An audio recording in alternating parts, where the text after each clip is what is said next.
Agora, então, nós vamos estudar uma outra propriedade intrínseca de uma estrela, que é a temperatura. E vamos ver como é que se chegou ao conceito de como medir a temperatura de uma estrela. Os astrônomos não falam normalmente que a temperatura de uma estrela X é tal, ou a temperatura de uma estrela Y. Nós falamos em classe espectral. Né? Porque foi dessa maneira que a história da astronomia aconteceu. Foram definidas classes espectrais. Né? Quando começou-se a estudar espectros de uma estrela, e a primeira estrela que mostrou espectros com raias de absorção foi o Sol, né? Mas depois, com o desenvolvimento do telescópio e principalmente das placas fotográficas, aqui eu mostro uma sequência de placas fotográficas, e vocês vejam que o espectro de uma placa fotográfica registra muitas linhas em absorção, linhas escuras. São linhas de absorção, onde falta luz. Mas são características de raias atômicas. Você pode associar cada uma dessas linhas a uma transição atômica, a um átomo, a um elemento químico. E essa ideia é extremamente importante, né? Essas placas fotográficas, então, eram inspecionadas visualmente. E aí as pessoas diziam, bom, esta estrela parece com uma outra estrela, e não com uma outra estrela C, mais com A do que com C. E aí foram comparando a olho. E é por isso que esse a olho virou espectroscopia. Né? Nós falamos em fotometria. Por que nós nos chamamos de espectrometria? Nós usamos também a palavra espectrometria, mas não é muito popular. O que é realmente popular é espectroscopia, porque vem de espectro, escopia, que vem de olhar, ver. Os espectros eram olhados a olho nu e classificados a olho nu. E os espectros eram colocados em caixinhas. Caixinha A, caixinha B, caixinha C, caixinha O, caixinha M, eram colocados em caixinhas. A caixinha A eram os espectros mais simples. Né? A caixinha M eram espectros bem complexos. Tá certo? Então, foi se colocando e classificando as estrelas pelas letras, pelo grau de complexidade dos espectros. Né? Isso, tá bom, é o que foi feito e é o que podia ser feito sem maiores conhecimentos, mas não é satisfatório. Nós queremos saber o que significam essas raias. Né? Bom, a primeira coisa é que cada uma das raias está associado a um elemento químico. Então, o hidrogênio tem raias bem determinadas, o hélio, idem, o lítio, o oxigênio, o carbono, o nitrogênio. Então, quando você olha para um espectro de uma estrela, você pode dizer, essas linhas aqui são do hidrogênio. Isso prova, então, que lá tem hidrogênio. Essas outras linhas aqui são do hélio. Essas linhas são do carbono, ferro, cálcio, magnésio e óxido de titânio, que é uma molécula. Aparecem moléculas, características espectrais com bandas de absorção, não raias, e sim bandas mais largas, de moléculas. Né? Bom, o que dizer destas raias espectrais? Essas raias espectrais tinham elementos químicos com um grau de ionização muito diferente. Poderia-se, então, associar o grau de ionização com a temperatura necessária para produzir Isso dava uma ideia de que temperaturas estavam envolvidas. Mas tem uma outra maneira de definir a temperatura de um espectro. Você se lembra quando nós estudamos as leis da radiação? Nós estudamos uma das leis que chamava-se Lei de Wien. E a Lei de Wien, só para recordar, diz que o comprimento de onda, onde um espectro é máximo, onde a intensidade é máxima de um corpo, é inversamente proporcional à temperatura do corpo. Para uma temperatura de T graus Kelvin, tem um máximo de comprimento de onda ocorrendo no lambda, comprimento de onda máximo de tantos nanômetros. Essa constante aqui. Se você agora inverter a equação, você pode dizer, se eu sei em que comprimento de onda ocorre o máximo de um espectro, eu posso calcular a temperatura através da lei de Wien. É trivial. Basta eu levantar o espectro e ver onde que é o máximo de intensidade e eu sei qual é a temperatura. A lei de Wien me fornece isso diretamente através de uma fórmula muito simples. Então, pode-se definir uma temperatura para cada espectro e viu-se que a temperatura derivada da lei de Wien também correspondia às transições atômicas. Isto é, elementos neutros tinham baixa temperatura, elementos ionizados tinham alta temperatura. E estrelas com moléculas eram baixíssimas temperaturas. Então, com isso, pôde-se fazer uma escala de temperaturas e percebeu-se que a temperatura mais alta não eram as estrelas A, nem as estrelas M, eram as estrelas O. A segunda caixinha mais quente era a caixinha das estrelas B. A terceira caixinha de espectros mais quente eram as estrelas A. Depois vem as F, depois vem as G. Vocês veem que não tem uma ordem alfabética. A classificação inicial não tinha lógica de temperatura nenhuma, né? Então, as G, as K, as M, tá certo? Foi, então, a sequência de temperatura que se associou àquelas... Aí vocês perguntam, mas por que não redefinir agora, então, um tipo espectral baseado em temperatura? Porque a essas alturas a tradição já estava estabelecida, né? Essa Sirius é uma estrela de tipo espectral A. Vega é uma A, e assim por diante, né? E o Sol é um tipo espectral G, né? Aqui nós temos espectros modernos, sob forma de gráfico e não sob forma de placa fotográfica, né? Então nós temos a intensidade, certo? Intensidade relativa em fluxo, e aqui comprimento de onda em nanômetros, tá certo? Então aqui tem uma estrela O, vocês vejam uma estrela O é muito azul, O, B, A, F já tem um espectro plano, G, K, M. M é um espectro muito vermelho, certo? Muito frio. Então esses são os espectros típicos destas categorias espectrais, né?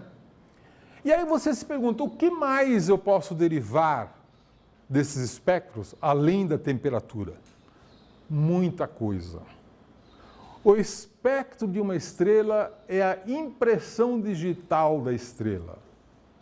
Os astrônomos derivam uma enorme quantidade de coisas. Por exemplo, abundâncias químicas, né? Se um dado elemento químico está presente no espectro, você pode dizer, se tem uma raia, uma transição presente no espectro, você pode dizer que aquela estrela tem aquele elemento químico, né? Foi, aliás, assim que foi descoberto um elemento químico chamado hélio. O hélio não era conhecido aqui na Terra. Ele foi descoberto quando as pessoas tiraram o espectro do Sol, conseguiram identificar uma série de raias atômicas, menos um conjunto. E, ao estudarem esse conjunto, perceberam que ele correspondia a um elemento químico de número atômico 2, que estava faltando. E aí, batizaram esse elemento químico de número atômico 2 de hélio, em homenagem ao Hélios, Sol em grego. Daí é que vem a palavra hélio, porque ele foi descoberto no Sol, pelos astrônomos. É o segundo elemento químico mais abundante do universo, não era conhecido na Terra. Né? Só muito mais tarde ele foi descoberto em Minas, onde esse gás nobre finalmente pôde ser identificado. Outros elementos químicos você pode determinar a sua abundância com grande precisão nos espectros, mas para fazer isso você tem que fazer um modelo computacional de espectro de uma estrela, calcular todas as transições, e aí você faz uma receita culinária. Você vai colocando pitadas de um elemento, pitadas de outro, até que você consegue reproduzir todas as intensidades das linhas observadas. Quando você reproduziu tudo, você sabe qual é a composição química da estrela. É assim que são determinadas as composições químicas. Comparando esses espectros observados com modelos computacionais muito detalhados e sofisticados, né, feitos das atmosferas estelares. Bom, a sequência de espectros ficou meio complicado, né? A sequência de temperatura não é A, B, C. Não. É uma sequência difícil de lembrar. Na verdade, é muito fácil de lembrar. Eu vou botar um truque para vocês, tá? O truque é o seguinte. Diga, oh, be a fine girl, kiss me. Certo? Nunca mais vocês vão esquecer. Isso é do meu tempo. Agora, metade dos estudantes de astronomia são meninas. E aí elas inventaram uma outra versão para a história. Elas dizem que a história, na verdade, é oh, be a fine guy, kiss me. Certo? Com esse truque, você nunca mais vai esquecer qual é a sequência de temperaturas dos espectros das estrelas. Tá certo? E estão aqui, né, das mais quentes até as mais frias. O, B, A, F, G, K e M.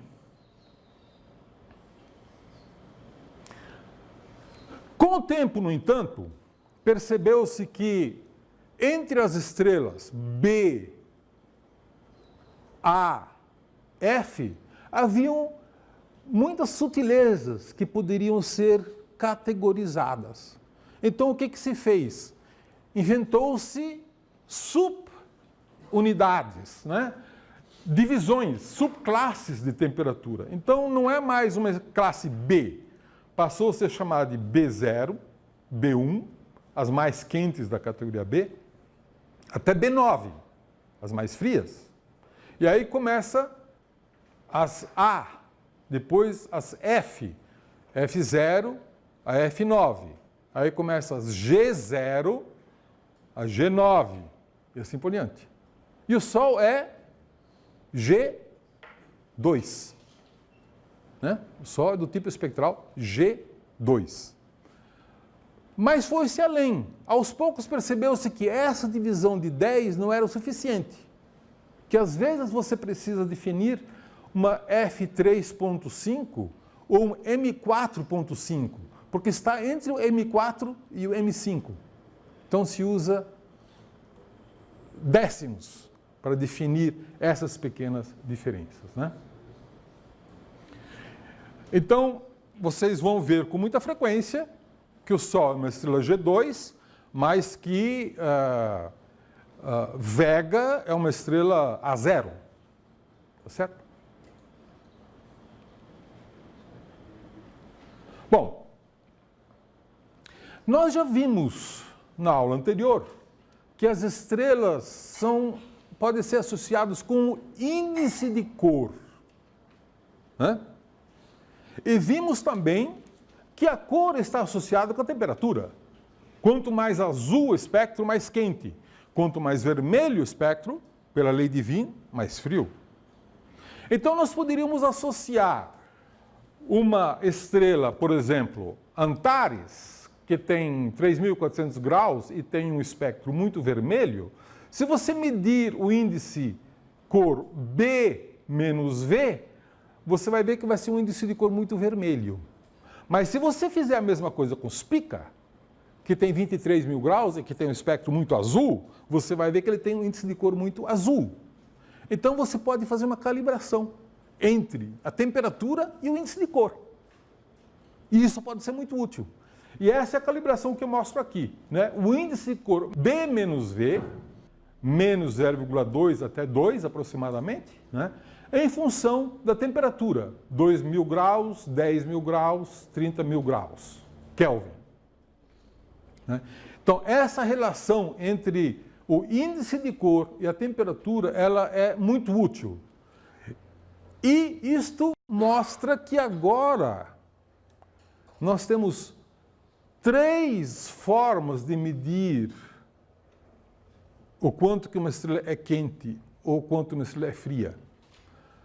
Através da temperatura, através do tipo espectral e através do índice de cor.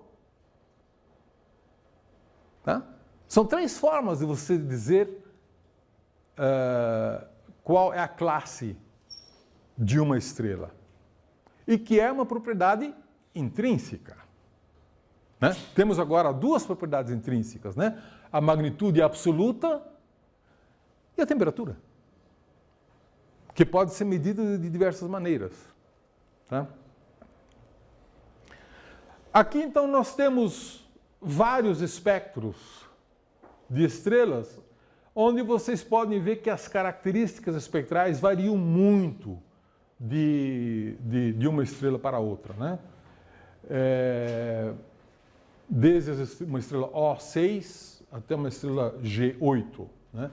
Do espectro, você pode também ter uma ideia da luminosidade, do tamanho de uma estrela. Se uma estrela é muito grande ou se uma estrela é muito pequena.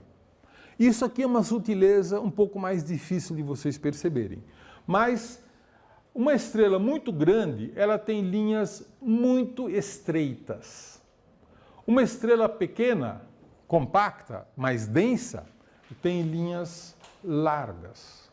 Tá? Numa forma clássica, que é tipo que é o espectro tirado com placa fotográfica, né? Ou então numa forma moderna, que é um espectro de intensidade versus comprimento de onda, onde uma estrela de supergigante tem linhas bem estreitas e uma estrela menor, normal, como o Sol, tem linhas largas. Então, medindo a largura da estrela, você pode já ter uma indicação se essa estrela é muito grande ou se essa estrela é muito pequena. Por que isso? Porque uma estrela muito grande normalmente tem baixa densidade e uma estrela muito pequena tem alta densidade. E isso é que produz, a densidade atmosférica produz esse alargamento ou estreitamento de linhas. Não vamos entrar em muito detalhe nisso, mas bom vocês se lembrarem que do espectro, examinando o espectro com cuidado, você pode dizer se essa estrela é muito grande ou se ela é muito pequena. Se ela é mais gigante ou uma anã. Né? Ok. Essa talvez seja uma boa hora para falar de um outro tipo de objetos, que são as chamadas anãs marrons. Tá? O que é uma anã marrom? A anã marrom é uma categoria de objetos que, a rigor, não pode ser classificado nem como planeta, nem como estrela. Por quê? Porque para ser uma estrela, por definição, você precisa queimar hidrogênio no núcleo. Aí a estrela passa a ser estável e a produzir luz própria. Um planeta não tem luz própria. Isso define um planeta. Tá?